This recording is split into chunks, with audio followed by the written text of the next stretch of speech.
दिल्ली चुनाव से पहले बीजेपी के रमेश बिधूड़ी ने विवादित बयान दिया, जिस पर आतिशी रोने लगी। अब बीजेपी को चिंता सताने लगी है कि रमेश बिधूड़ी के बयान उन्हें चुनाव में ना ले डूबे।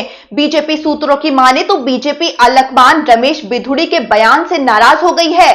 दिल्ली चुनाव में बीजेपी नहीं चाहती है कि महिलाओं के मुद्दे को कांग्रेस और आम आदमी पार्टी दोनों हाईजैक कर लें। कांग्रेस और आम आदमी पार्टी के हमलावर रुख के बाद बीजेपी अलकमान रमेश बिधूड़ी पर सख्त एक्शन ले सकती है। कयास लगाए जा रहे हैं कि बीजेपी उम्मीदवार रमेश बिधूड़ी का टिकट कैंसिल हो सकता है। आपको बता दें, रमेश बिधूड़ी आतिशी और कांग्रेस की अलका लांबा के सामने चुनावी मैदान में उतारे गए हैं। रमेश बिधूड़ी के विवादित बयान पर आतिशी प्रेस कॉन्फ्रेंस में भावुक हो गई। वो बोली, मैं रमेश बिधूड़ी को कहना चाहूंगी कि मेरे पिताजी जिंदगी भर शिक्षक रहे। उन्होंने दिल्ली के हजारों गरीब बच्चों को पढ़ाया है। आज वो 80 साल के हो गए हैं। वो इतने बीमार रहते हैं कि बिना सहारे के चल नहीं पाते हैं। वो बोली, आप चुनाव के लिए इतनी घटिया हरकत करेंगे, एक बुजुर्ग व्यक्ति को गालियां देने पर उतर आएंगे।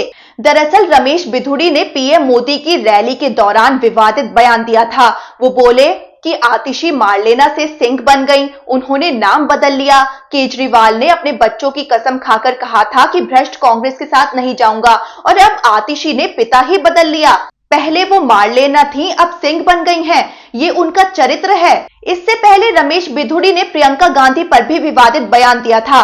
उन्होंने कहा था कि कालकाजी की सड़कों को प्रियंका गांधी के गालों जैसा बना देंगे। उनके इन बयानों को कांग्रेस और आम आदमी पार्टी दोनों ने बड़ा मुद्दा बना दिया है। रमेश बिधूड़ी की वजह से बीजेपी अभी बैकफुट पर दिख रही है, लेकिन कांग्रेस और आम आदमी पार्टी के हमले की धार को कमजोर करने के लिए बीजेपी बिधूड़ी पर बड़ा एक्शन ले सकती है।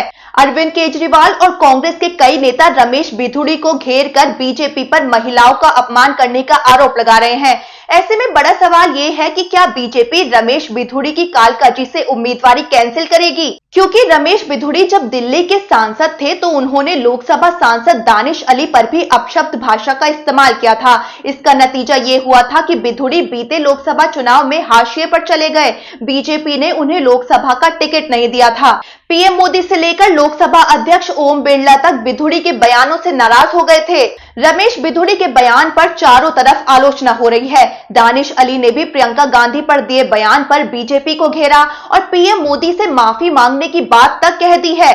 दानिश अली ने सोशल मीडिया पर लिखा, संसद में मुझे और मेरे समुदाय को भद्दी भद्दी गालियां देने वाले व्यक्ति को बीजेपी ने सजा के बजाय इनाम देकर ऐसी ओछी मानसिकता को बढ़ावा दिया, और आज वो प्रियंका गांधी पर भद्दी टिप्पणी करके देश की महिलाओं को अपमानित करने का काम कर रहा है।